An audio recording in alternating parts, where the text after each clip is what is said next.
Hello students, this is Amit परदेशी और फिर से एक बार बहुत स्वागत है आपका एमजीसीआई के डिजिटल लर्निंग प्लेटफॉर्म पर। बच्चों, जैसा कि आपको पता है कि लास्ट वीक जो घोषणा हुई है कि एग्जाम्स अब पोस्टपोन नहीं होने वाली है और अब फाइनली एग्जाम होने वाली है, तो बिल्कुल हमें एग्जाम की प्रिपरेशन में लग जाना है और होपफुली आप लोग सब बहुत अच्छी तरह से पढ़ाई कर रहे होंगे और ये भी मुझे विश्वास है कि सब लोग बहुत बेहतर रिजल्ट की तरफ आगे बढ़ रहे हैं।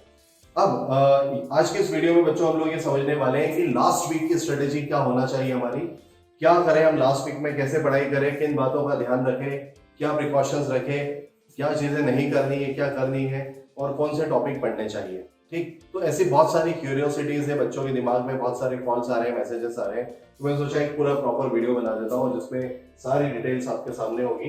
तो देखो, आज इस सेशन में मैं आपको बताने वाला हूँ कि क्या होना चाहिए हमारी लास्ट वीक की स्ट्रेटेजी।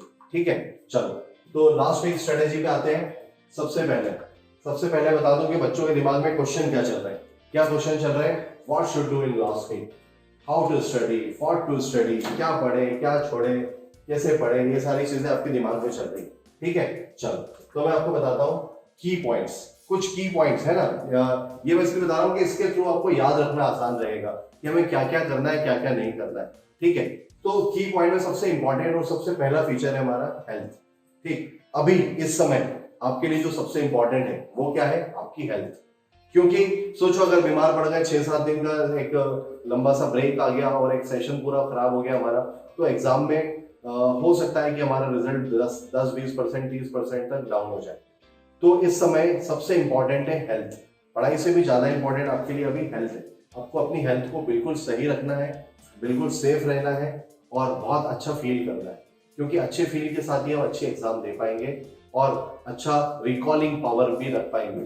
ठीक, तो बाहर का खाना बिल्कुल बंद कर दो, जंक फूड बिल्कुल बंद कर दो।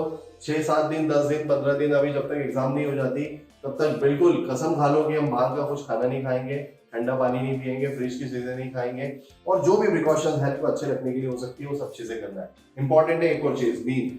नींद पूरी लेना है 6 से 7 घंटे की। 6 से 7 घंटे की नींद लेना है। ऐसा नहीं पागल नहीं होना है पढ़ने के लिए, रात भर भी पढ़ रहे हैं, दिन भर भी पढ़ रहे हैं, बीमार पड़ जाओगे। ऐसा नहीं करना है। क्या करना है आपको? नींद प्रॉपर लेना है, हेल्थ का ध्यान रखना है, बाहर का खाना बिल्कुल बंद कर देना है और हेल्दी फूड खाना है बच्चों। ऐसा नहीं कि खाना ही खाना छोड़ दो, हेल्दी फूड खाना है। ठीक है, हेल्दी फूड खाओ और हेल्थ का ध्यान रखो।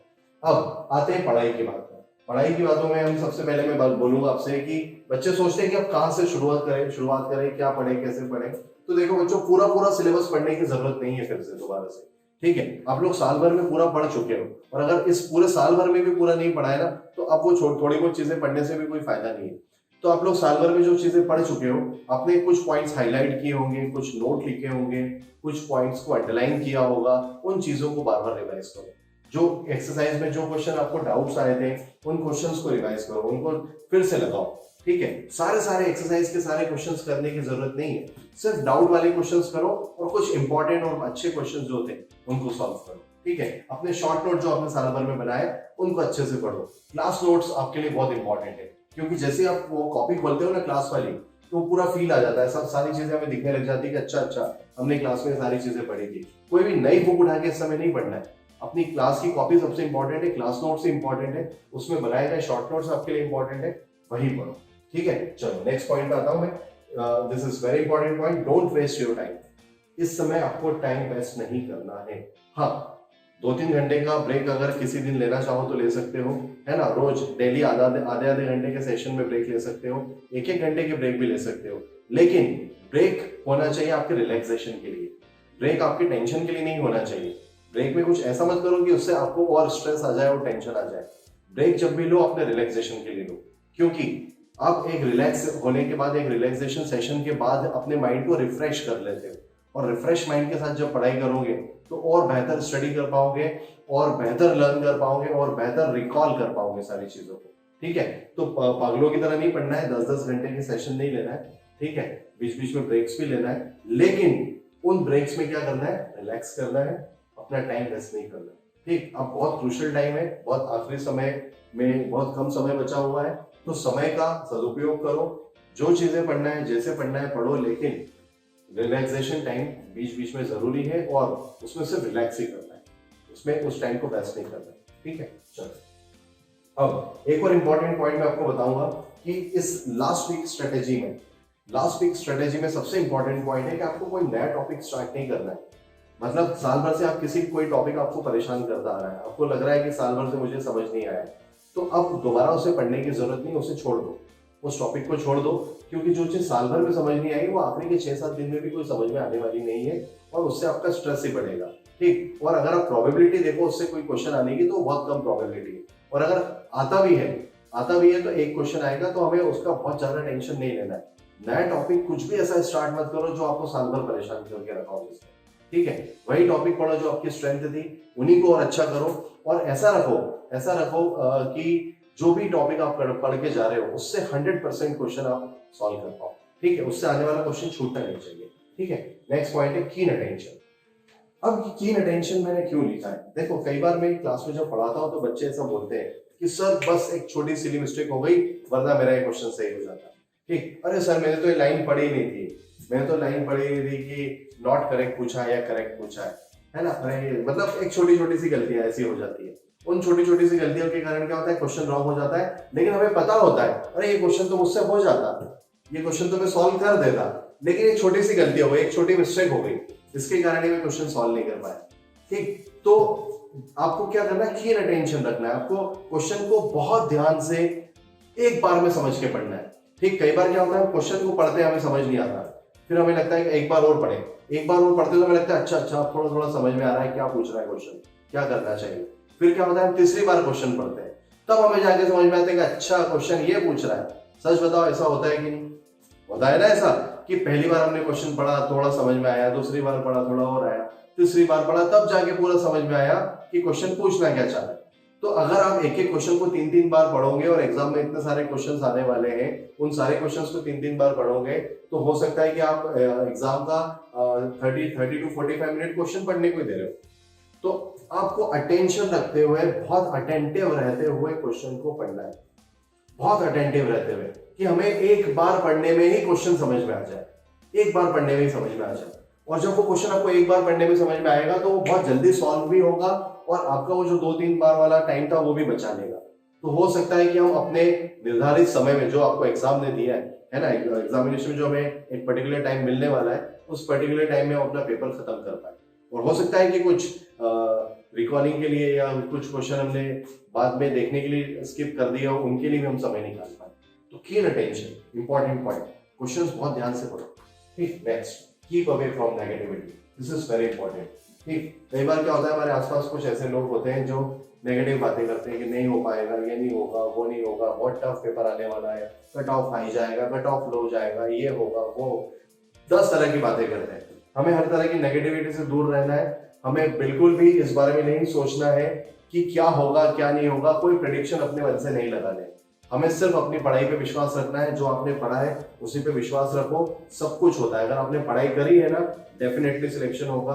अगर आप टेस्ट में अच्छे मार्क्स ला रहे हो ना, चिंता मत करो, एग्जाम में भी अच्छे मार्क्स लेकर आओगे, टेंशन लेने वाली कोई बात नहीं है। और नेगेटिव बात अगर कोई बोले तो हमें सुनना नहीं है, बिल्कुल कान बंद कर लेना अपने, कोई नेगेटिव बात सुनना नहीं है, जरा सी भी नेगेटिविटी नहीं लेकर नहीं आनी, ठीक है।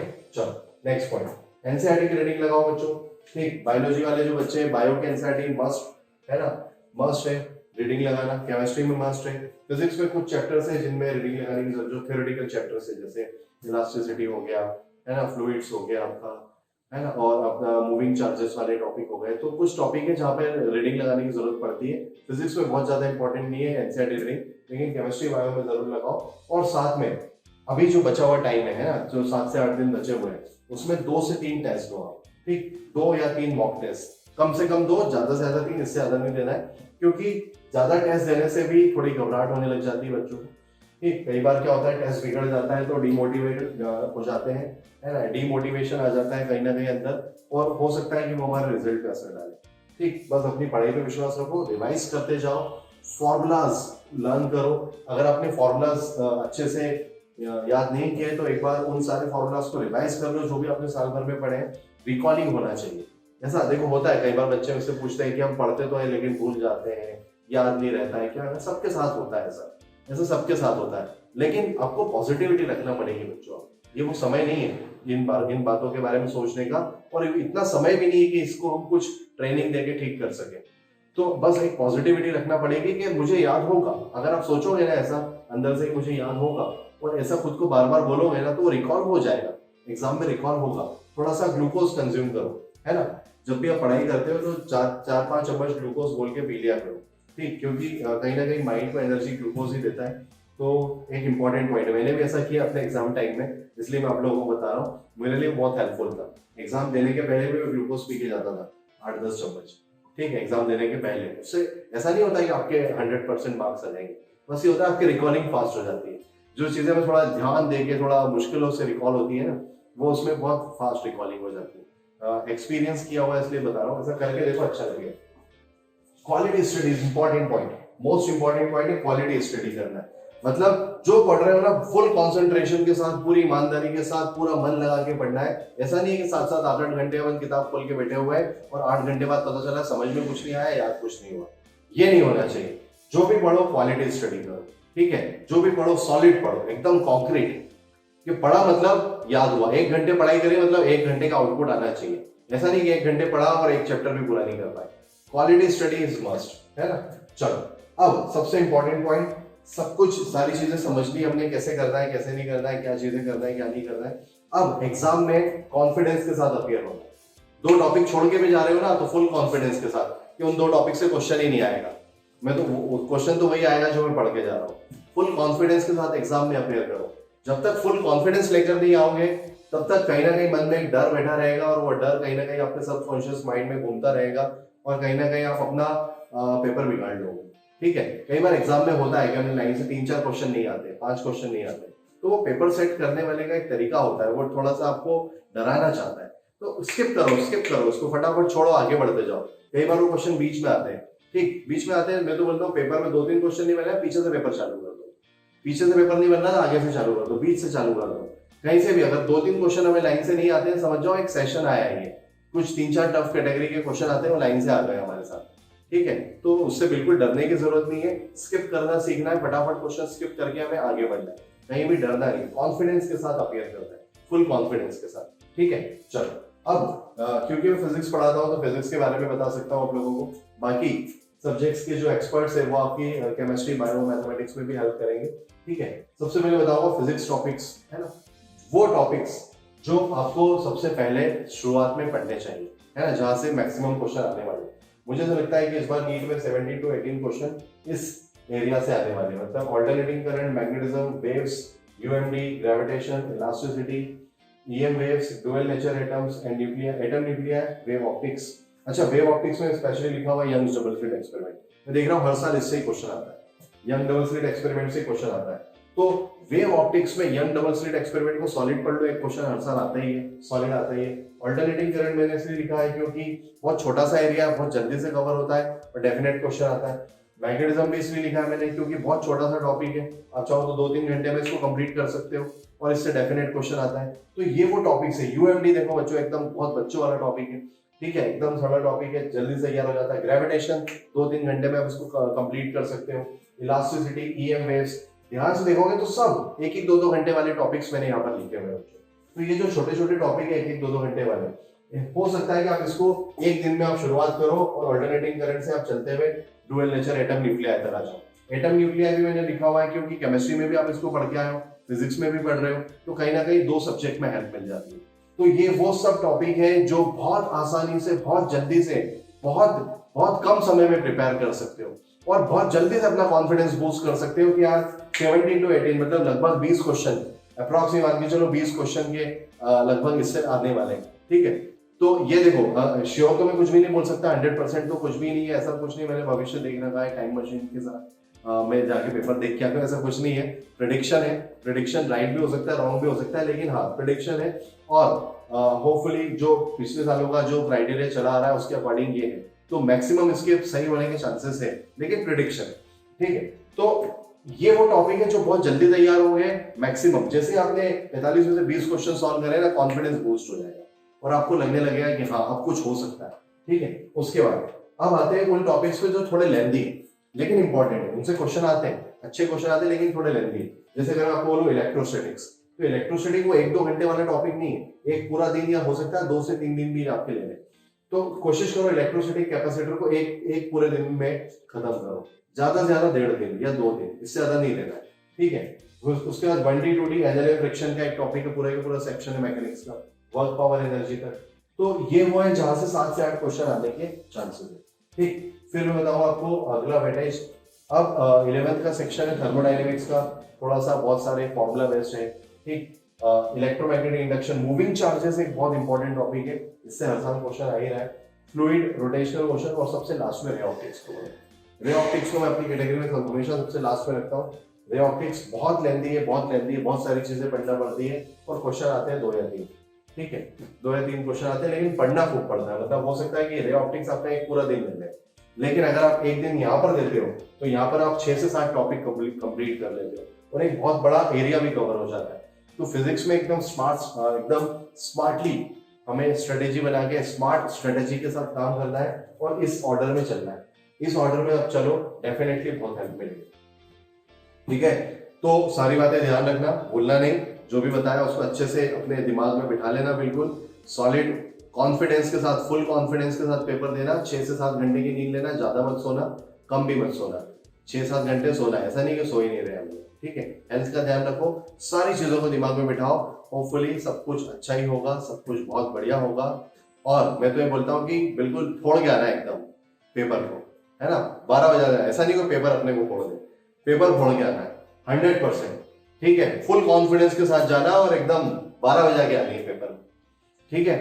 कॉन्फिडेंस गिरने मत देना, और नेगेटिव बात किसी की मत सुनना, ठीक है बच्चों। चलो, तो यहाँ पर इतनी सारी चीजें बताने के बाद अब मैं इस अपने सेशन को एंड करता हूँ। होपफुली आप लोगों को सारी चीजें समझ में आई होगी। Wish you all the luck for your examinations, और all the best, all the very best, ठीक है। फोड़ के आओ पेपर। Thank you.